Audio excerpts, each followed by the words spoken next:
बाप्पा मोरया. तुम्ही तुमच्या मुलांची देवाशी ओळख करून दिली आहे का? तुम्ही तुमच्या मुलांचं देवाशी कनेक्शन करून दिलं आहे का? कारण प्रत्येक देवता काही ना काही शिकवून जातं, काही ना काही तात्पर्य देतं. जसं गणपती बाप्पा हा बुद्धी देवता आहे. शिवजी हे ध्यानाचे देवता आणि गरज पडेल तेव्हा तांडवही करतात. शिवशक्तीला अर्धनारेश्वर का म्हणतात? कार्तिकेय देवतेचं महत्व काय आहे? रामाला मर्यादा पुरुषोत्तम का म्हणतात? राम रावणाची कथा काय आहे?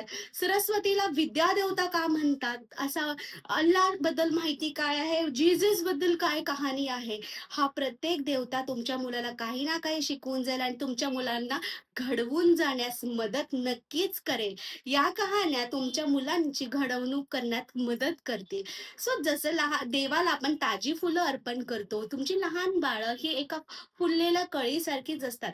त्यावेळेला जर देवाची ओळख करून दिला, तर देवाला फुलं अर्पण ताजी फुलं दिल्यासारखे. हे जर म्हातारपणी करायला गेलं, तर म्हातारपणी जस्ट पिकलेल्या पानासारखं एकदम फुलल्यानंतर कोमेजलेल्या फुलांसारखं असतं. मग कोमेजलेली फुलं कुठे आपण देवाला वाहतो. तेच जर लहानपणापासून जर वळण लावलात, तर देवाचे आशीर्वाद, देवाचं महत्त्व त्यांना लहानपणापासूनच कळेल आणि देवाशी कनेक्शन बनलं, तर प्रत्येक आणि मनापासून देवाची पूजा करायला शिकवलात.